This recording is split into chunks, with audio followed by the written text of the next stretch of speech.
You may have a strategy that has a very high strike rate, but without the right psychology or Mhm. good mindset, without good risk management, you will never.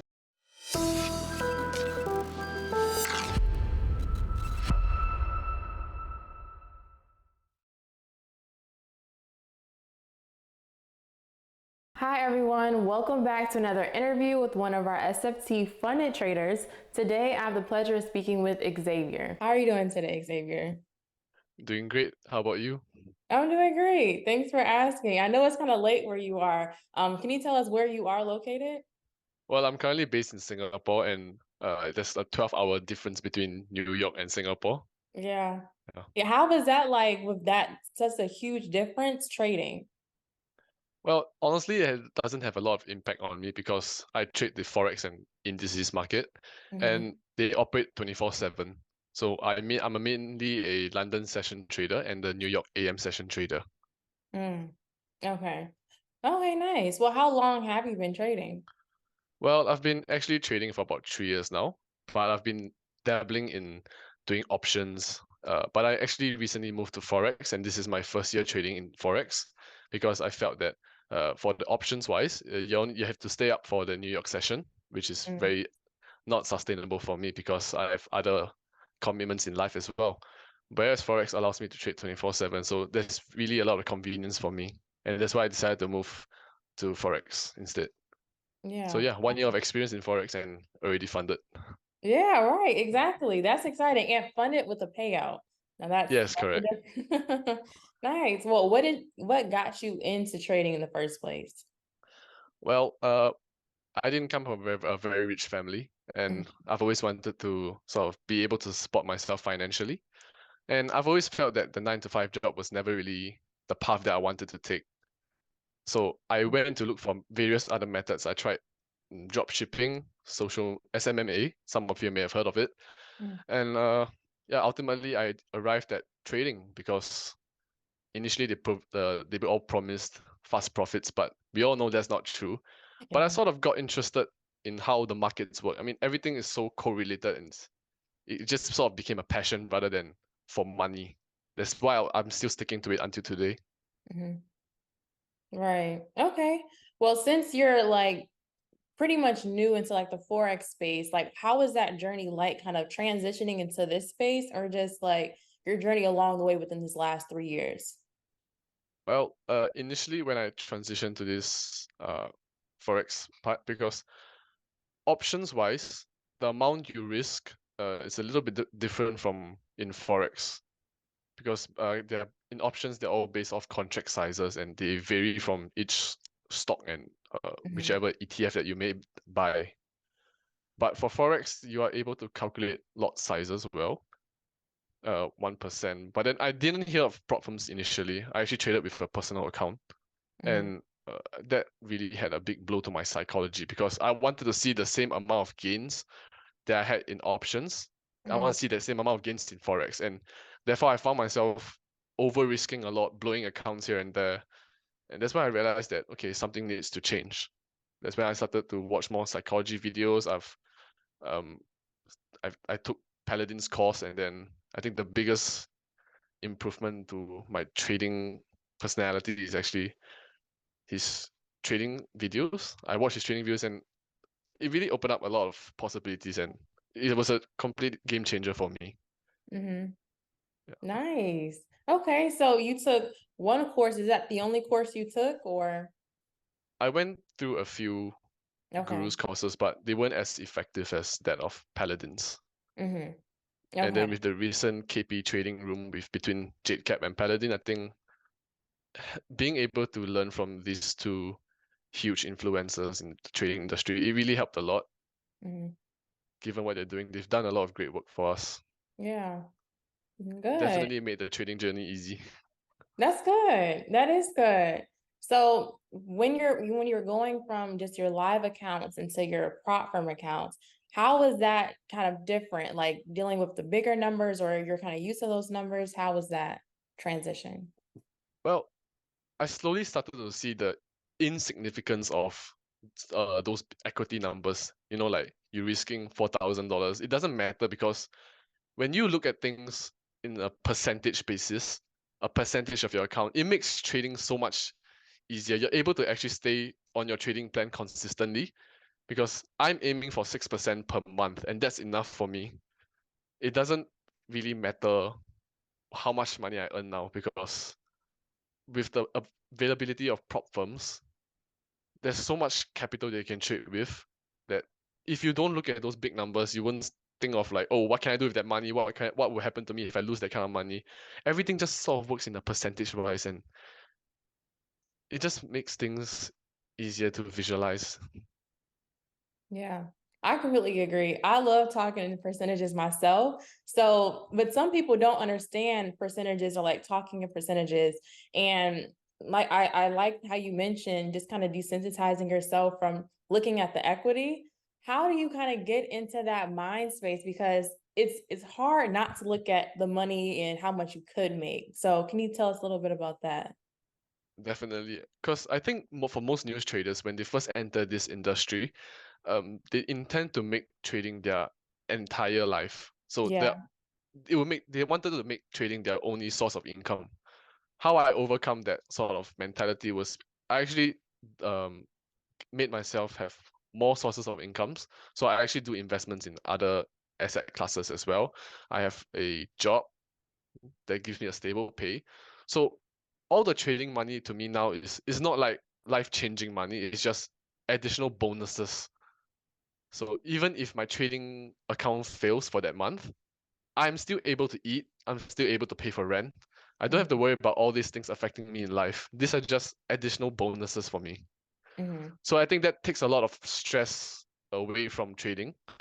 And then, yeah, that's why I started to look at percentage instead of the equity amount because now that money doesn't really affect me too much in life. Mm-hmm. Cool, good. Exactly. That's perfect. And I strongly urge too, like just having multiple streams of income to, pour into your trading and you're not relying just on your trading profits because like you said, that can really mess up your psychology. So talking about psychology, I know you mentioned you watched some of Paladin's videos. Is there anything else you did like podcasts, books that helped your psychology? Yes, I've actually had a friend. Okay. He's the one who actually introduced me to trading. Nice. So he's a very experienced trader. I'm very thankful for him. And I've always managed to see him trade so emotionlessly. And Mm-hmm. he knows where to set limits. So by following that sort of trading plan of his and then remodeling it a little bit to fit my own needs, it just uh it sort of just came in naturally. It's really hard to describe how that change happened. Mm-hmm. But yeah. Yeah. So just kind of just looking at him just inspired you to just keep on being like emotionless as possible or you're Yeah, not I having mean if you that many know emotions. correct. Because I Yeah. mean if I know that I'm going to be profitable at the end of the day, then losing now will not seem as bad anymore because you sort of can see where you will become in the future. Hmm. Nice. Okay. Well, how has trading like influenced other aspects in your life? Ooh, wow. That's a very good question. So how has trading influenced other aspects of my life is that it really forced me to become more disciplined and Mm, it forces me to hold myself more accountable. So we have to stick to trading plans. And then in life, I have to stick to whatever goals that I've put out there. So small things every day, like I have a schedule every day on what to do, so it's based on specific timings, and I really have to follow that schedule because being able to complete everything as according to plan, to me is a successful day. I mean, even if trading lose money or so, it doesn't hmm. really matter because I think for every profitable trader, if you follow the plan, you will definitely become profitable in the end. And this logic sort of applies to life as well. Hmm. So small things like maybe forcing yourself to wake up at 5 a.m. to go to the gym, all this, you are building towards a stronger body and a stronger mind as well.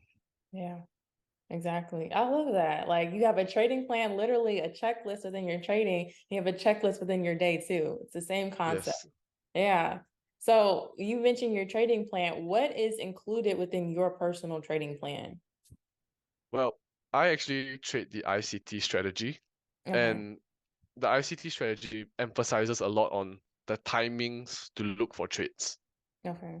So a lot of times when I first started trading Forex, I found myself trading outside of these specific timings. These timings are called kill zones. Mm, And just because I see that price looks really nice, price looks like it wants to go up, and then I buy at the wrong time. And then it just reverses on me. yeah. So yeah, so all this is my trading plan is to really follow the correct timing and identify whatever I've learned from all the different gurus courses, putting it together and all. Hmm. Yeah. Okay. What about your risk management? I know you talk in percentages. How does that look like? How much are you risking on your challenges compared to your funded? Right. Okay. So for challenges, I prefer to trade the same way that I do for funded accounts. So Okay. I think we have some traders out there that are trading 2% risk, 3% risk for their challenges because they want to quickly pass it, right? Which is they're able to pass it in one trade. However, I feel like this actually uh affects you in a negative way when you move on to a live account, especially for first time traders. Because they're so used to getting that quick profits, then they get too confident on their strategy when most traders' strategies actually have like only a 50% strike rate. So Hmm. if they will lose big. So I really believe in the importance of sort of forming a habit. So you start trading the way you would trade funded accounts in the challenge phase. So for me, I risk 1%. It's a very common tactic. Yeah. If I go on a losing streak, I go into a 4% drawdown. I'll cut risk. I'll go 0.5% risk. If I go on a losing streak again, I'll cut even further, 0.25% risk.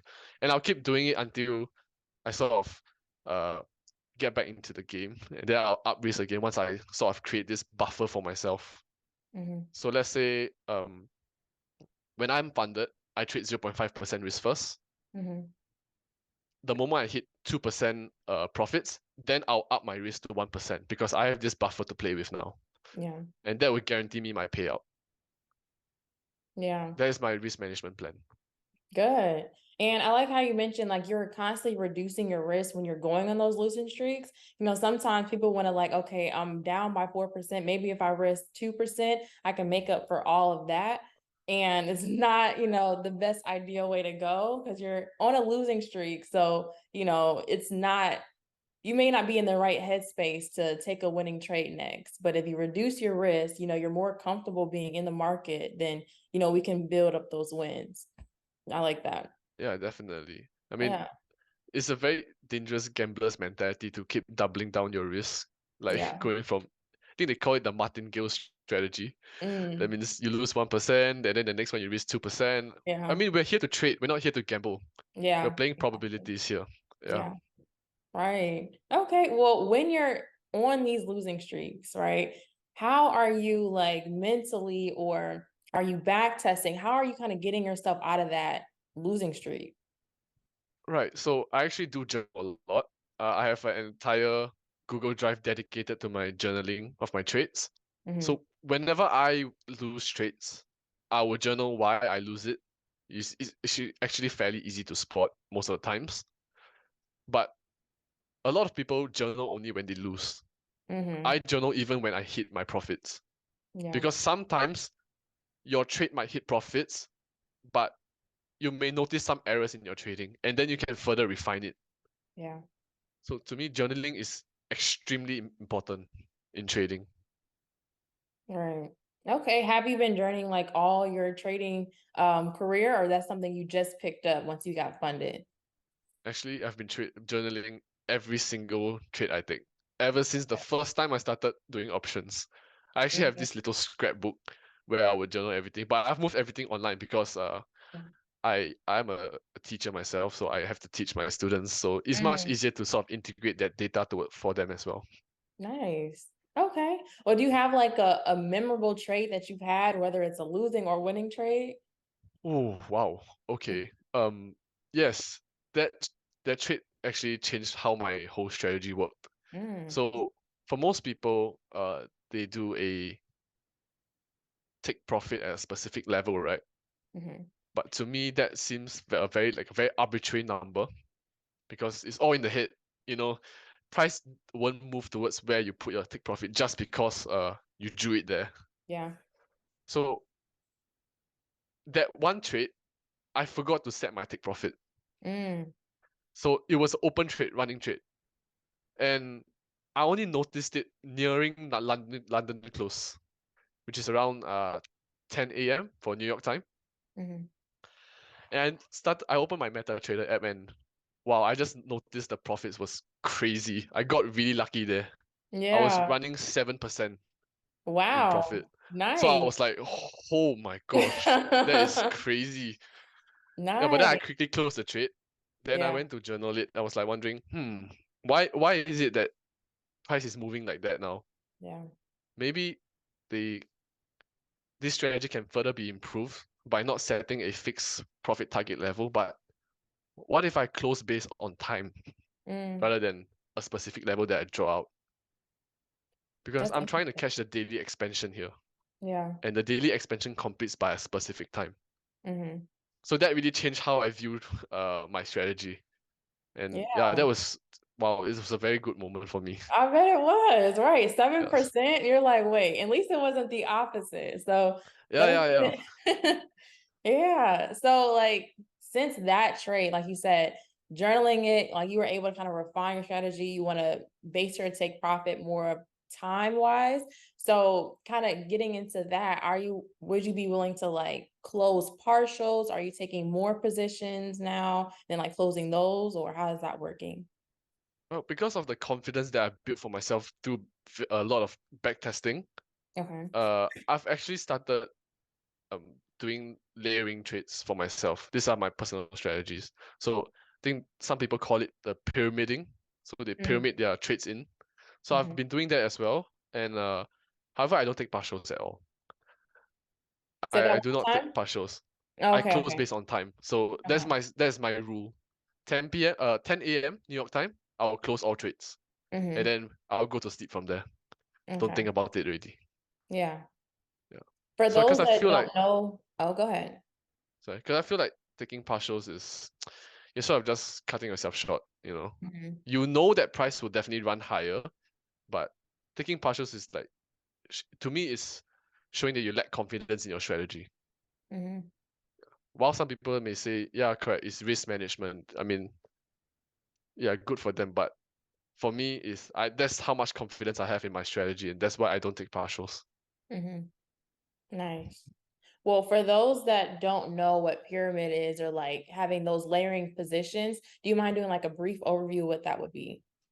Right. Okay. So there are various entry models that people enter based off, Mm-hmm. and I've managed to learn quite a few. So whenever I see let's say I catch the bottom of the long trade, so Mm-hmm. it hits my limit order and then it bounces off straight away. I'm able to spot all the different possible entry models that price will retrace a little bit before going higher, and then that's where I start to enter more orders in. But one thing I like to do to better manage my risk in case it goes south and then price reverses into my stop loss is that the moment price has reached past a logical level such that to me when I look at the charts, okay, there's no reason for it to reverse now. Mm-hmm. Yeah. My first order, I will make it break even, and then I will pyramid in the second order. That way, I'm still risking 1%, Yeah. but I stand to make even more. So that's how I layer my trades. Nice, nice. Thank you for the visual. I can really see exactly what you mean. And it's important, like you said, if you want to add on more risk, moving that, first position to break even, because now that you have two positions at, let's say, running 2%, you're only risking 1% because that initial one is, it's risk-free at this point. Yeah, Yeah. that's correct. Nice, nice. Well, if you was to give someone that is constantly failing challenges and, wanting to get funded and having a payout, but they're just stuck, they don't know what to do, what is one piece of advice that you would give that person? Well, don't change strategies. Most people change strategies and try to copy the strategies of other traders without fully understanding them. Stick to one strategy, constantly study why it's reacting that way, add your own set of confluences, and I believe you'll be able to find your edge in trading as well. Initially, when I first started learning, I copied a lot of strategies and they never really worked out for me. But then I started to dive deeper into concepts rather than strategies. And that's where I sort of built my own personal strategy as well. And this works for me because it can be because of the time zone I live in and everything else. Yeah. Nice. Nice. Thank you. Thank you. Well, do you have one last piece of advice that you didn't say so far that you want to reiterate for our viewers today? Well, yes, you may have a strategy that has a very high strike rate, but without the right psychology or a good mindset, without good risk management, you will never become profitable because you will tend to overtrade and trade based off your emotions. So stay emotionless, have a set of rules, maybe lose twice a day and then stop trading for the day. Go out for a walk. Calm your mind a little bit. There are 365 trading days. So just because you lose one day doesn't mean you lose the rest. Save your capital for better market conditions. Perfect. Listen, that was a great way to end this. And I appreciate you for hopping on this call. I know it's like 12:30 a.m. where you are. So thank you for taking the time to speak with me. I feel like you dropped a lot of gems today. And yeah, thank you. I appreciate it. Thank you. Thank you for having me. Thank you for joining us for another SFT interview. Be sure to like, comment, and subscribe, and I'll see you in the next video.